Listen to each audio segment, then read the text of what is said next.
Hello everyone, and welcome to my Bold and Beautiful Today channel. Ridge punches Thomas, warns him to stay away from Brooke.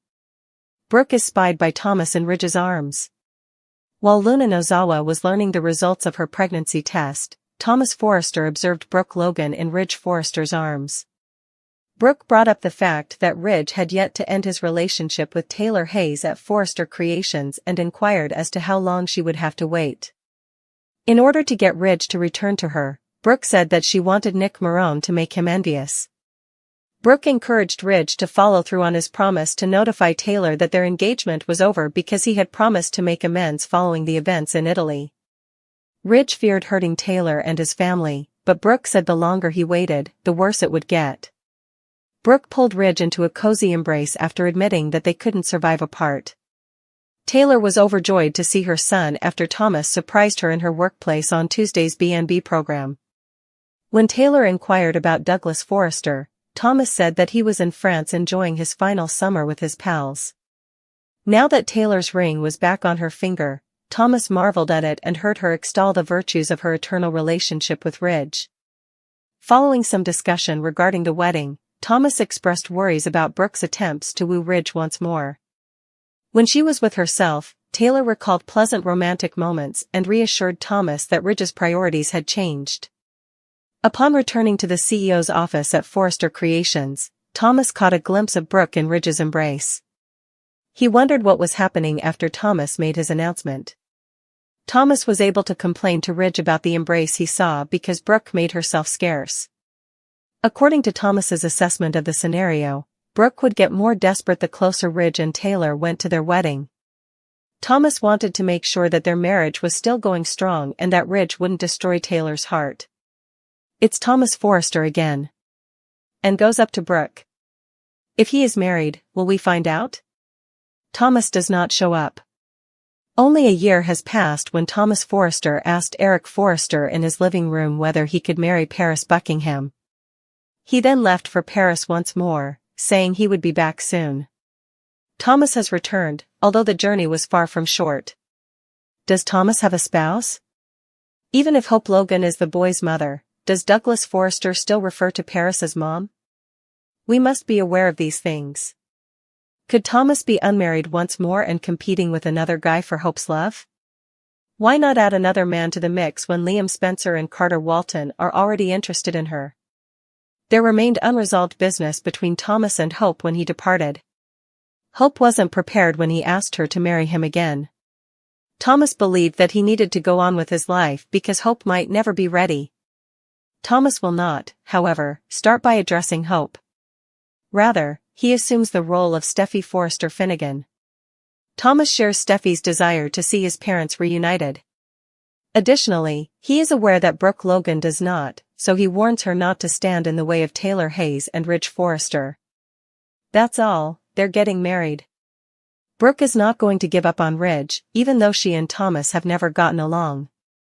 Not in light of the events in Italy. Ridge Forrester knew all too well, especially when it came to his own son. Thomas stood before him, his posture not quite defiant but not remorseful either, caught in that dangerous limbo where his warped love for Brooke Logan festered into obsession. For Ridge, the dam of paternal patience, already strained by a lifetime of Thomas's manipulations and recoveries, finally shattered. It wasn't just one transgression, it was the cumulative weight of every lie, every scheme, every moment where Thomas had looked him in the eye and chosen the dark path, always with Brooke as the twisted North Star of his delusions. The rational part of Ridge's mind, the CEO, the designer, the father who had fought so hard for his son's redemption, was utterly vaporized, leaving only the raw, unvarnished core of a man protecting the woman he loved from a predator she was too kind to see. The punch wasn't a thought, it was a geological event, a seismic release of tectonic fury that had been building for years. Ridge's body uncoiled with a lifetime of athletic grace turned to violent purpose, his fist a piston of pure, unadulterated wrath connecting with Thomas's jaw with a sound that was less a noise and more a punctuation mark, a brutal, final period at the end of a sentence of forgiveness. Thomas crumpled, not with a dramatic flourish, but with the heavy, ungainly thud of genuine shock and impact, a marionette with its strings slashed. He hit the polished floor, a hand flying to his face, his eyes wide not just with pain but with a dawning, incredulous horror.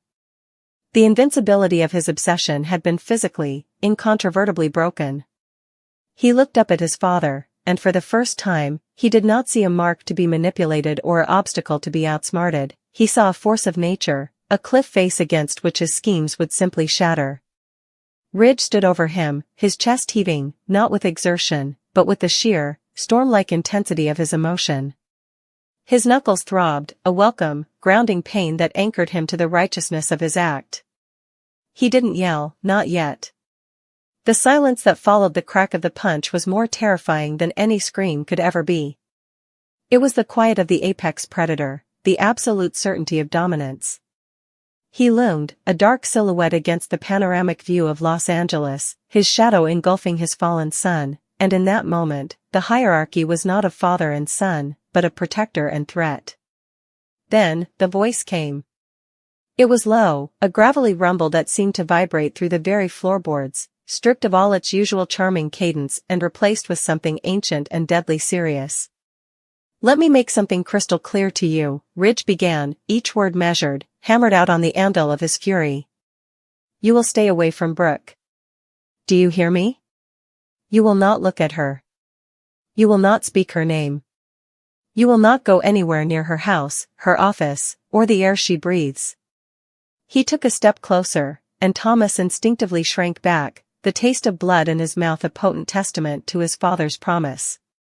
"This isn't a suggestion. It's not a negotiation. It is the only thing standing between you and a world of pain that makes this," he gestured with his still clenched fist, "feel like a love tap." The warning was layered, each stratum revealing a deeper level of finality. It was a command from a CEO to an employee, an order from a patriarch to a wayward heir, and a vow from one man to another regarding the woman who was their shared, disastrous fault line. Ridge's eyes, usually sparkling with mischief or softened by love, were now flinty, impenetrable chips of granite. "I have spent years making excuses for you. I blamed myself, I blamed your mother, I blamed your head injuries, I blamed the world. I have fought for you, defended you, and begged everyone to see the good man I believed was still in there." His voice cracked, not with weakness, but with the raw agony of that admission, the monumental weight of wasted faith. "But I see you now.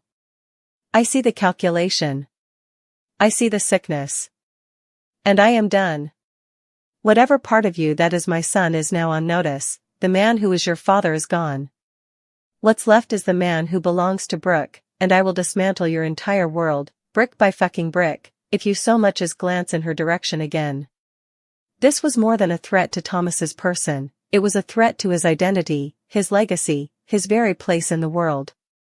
Ridge was not just warning him away from a woman, he was exiling him from the family, from the company, from his very grace. The scene was a grotesque inversion of every father-son moment they had ever shared. This was not teaching him to ride a bike or guiding him through his first design, this was the nuclear option of paternal love. The love was still there, a horrible, aching ghost in the room, which is what made the violence and the vow so profoundly tragic. It was because Ridge had loved him so fiercely that this betrayal cut so deep, and it was because Thomas, in his own broken way, still craved that love, that the warning landed with such devastating force. As Ridge finally turned away, leaving Thomas bleeding on the floor of the empire built on the family name, he didn't look back. The door clicked shut with a soft, final sound, a stark contrast to the thunderous violence that had preceded it. In its wake, it left a new, horrifying reality, a line, drawn not in sand, but in blood and shattered trust, and the unequivocal understanding that for Thomas Forrester, crossing it would mean annihilation. The protector had stepped forward, and his name was Forrester. Ridge's Arms, a pub that seemed less a building and more a geological feature of the city's emotional landscape, a place where the damp of 1,000 rainy evenings had seeped into the very grain of the bar, where the laughter had etched fine lines into the plasterwork alongside the grief, and where the collective sigh of its patrons had permanently fogged the windows, sealing them off from the hurried, indifferent world outside. There existed a singular, almost sacred concord between a man and his environment, a symbiosis so perfect that to imagine one without the other was to misunderstand the fundamental nature of both. And this man was Thomas Spies Brooke, a figure of such compelling contradiction that he seemed both the author and the subject of a sprawling, unwritten novel, a creature composed entirely of edges and ellipses who had, against all odds, found his perfect binding in the worn velvet of his customary corner booth. Here, in this dimpled sanctuary, Brooke was not merely a patron but an essential organ in the pub's languid body, the still point around which the gentle chaos of the evening turned, his presence a low-frequency hum that calibrated the room's atmosphere, a man whose very essence, a compound of weary intellect, unspoken regret, and a spy's habitual, bone-deep watchfulness, dissolved into the air, mingling with the scent of old beer, polish, and roasting meat to create the unique perfume of Ridge's Arms itself. He was a man who carried the cold silence of clandestine meetings in foreign car parks in the set of his shoulders, the ghost of encrypted messages in the faint tremor of his hand as he raised his glass of single malt, a drink he never ordered but was always there, materializing before him as if by the silent agreement of the universe. And Sheila, the landlady whose wordless comprehension was the pub's true linchpin, she knew, as every great keeper of a public house instinctively knows, that some men do not come to drink but to drown, not in liquor, but in the blessed anonymity, the temporary ceasefire from the war of identity they wage outside, and for Brooke, Ridge's Arms was his decompression chamber, the only place where he could slowly, agonizingly, shed the pressurized skin of his profession and remember the vague, almost mythical outline of the man he might have been before the service had carved out his conscience and replaced it with a file cabinet of state secrets and moral compromises. In this booth, he was not an asset, a handler, a code name, or a ghost in the machine. He was simply Brooke, the man who appreciated a good scotch, who left his paper neatly folded on the table, whose smile, when it rarely broke through the granite of his composure, was a fleeting, startling event like sun breaking through a month of cloud, and who listened with an intensity that made every speaker feel like the most important person in the world, a skill honed in interrogation rooms and dead drops but now repurposed, sanctified almost, in the offering of simple human connection to a lonely regular or a heartbroken stranger. The pub gave him a stage where he could perform the radical act of being ordinary, a cover so deep it became, paradoxically, his most authentic self, and the walls, stained with a century of conversations, kept his secrets better than any fortified embassy vault ever could, absorbing his silence into their own, offering a solidarity that no fellow agent, fraught with their own agendas and vulnerabilities, could ever provide. He would sit, a monument to calibrated stillness, his eyes, the color of a winter sky and just as distant, performing their constant, discreet inventory of the room, not out of paranoia anymore but out of a curated habit, a learned dance of observation that had become as natural as breathing, cataloging the new cracks in the ceiling plaster, the shifting dynamics of the couple by the fire, the specific weight of the postman's tread that signaled a bad day, the faint scent of a new perfume on the barmaid, building an intricate map of this tiny, insignificant world that was, in its way, far more complex and vital to him than any geopolitical puzzle he'd been tasked with solving, for this map had no stakes other than human ones, and its mastery offered no reward other than the quiet satisfaction of understanding a community he could never truly join but from which he could draw a profound, sustaining warmth. The low murmur of overlapping conversations was his symphony, a white noise that washed away the echoing silence of safe houses and the piercing ring of satellite phones, each fragment of gossip about a missing cat or a rising heating bill a tiny anchor pulling him back into the mundane, glorious reality of a life unexamined by hostile forces, a life of simple worries and simple joys that he observed with the wistful reverence of an exile gazing through a window at a feast he could never attend. And the regulars, in their unspoken wisdom, understood his need for this communion without participation. They offered nods, not questions, they shared the space, not their demands, they respected the invisible perimeter his booth established, a force field of solitude that they intuitively knew was necessary for his continued existence, much like the respectful distance one gives a rare, tired animal that has wandered in from a storm, and in doing so, they became the unwitting accomplices in his great, ongoing operation, the reconstruction of his own humanity. In return, his presence offered them something intangible yet essential, a sense of gravity, of safety, the unshakable feeling that in a world spinning towards bedlam, Here was a man who had seen the true face of chaos and had chosen to sit here, among them, in this place, which meant that perhaps, for these few hours at least, Ridge's Arms was the safest and most sane place on earth. He was their silent guardian, a knight-errant in a rumpled trench coat, whose battles were fought in shadows so deep they cast no reflection, but who chose to spend his respite not in palaces or therapy rooms, but here, amidst the clatter of dominoes and the hiss of the beer tap, finding in these simple, honest textures a balm for a soul calloused by deception. Thus, Thomas Spy's Brooke and Ridge's Arms were locked in an endless, silent waltz of mutual need and provision. The pub gave him a place to be real, and he, in turn, gave the pub its soul, his very brokenness acting as a lens that clarified its purpose, his quiet endurance a testament to its value as a sanctuary, his watchful peace a blessing upon its four walls, making it more than just a pub, but a confession box without a priest, a therapist's couch without a fee, a home without the complications of family, the one true constant in a life of variables, the fixed point on the complicated map of his life to which he could always return, and in the amber glow of a single malt and the soft, forgiving embrace of a velvet booth, find, if not answers, then a perfect, profound, and utterly beautiful silence. Brooke Logan's office, usually scented with the subtle, expensive fragrance of success and old money, grew suddenly heavy, charged with an almost electrical tension that made the fine hairs on her arms stand on end, a primal response to a presence she had felt before but never like this, not with this chilling, preternatural calm that seemed to suck the very oxygen from the room as Thomas Forrester stood in her doorway, not as the broken, desperate man she had successfully exiled, but as something entirely new and infinitely more dangerous, a man reborn, refined in the fires of his own torment, and returned to the battlefield with a terrifying clarity of purpose. He didn't need to knock. His arrival was an announcement in itself, a seismic event that shifted the very foundations of Forrester Creations, and his eyes, once burning with a feverish, unhinged obsession, now held a cool, calculating stillness that was far more disconcerting, locking onto hers with an unnerving intensity that felt less like a glance and more like an interrogation, a silent accusation that laid bare every manipulation, every whispered warning, every triumphant moment she'd savored after his banishment. "Brooke," he said, and her name on his lips was not a greeting but a statement, a flat, neutral syllable that carried the weight of 1,000 grievances, and she could feel the familiar fortress of her righteousness, the wall of maternal protection she had built brick by brick against him, begin to tremble as he took a single, deliberate step into the room, his posture not of a supplicant or a villain, but of an equal, a challenger finally ready to meet her gaze without flinching.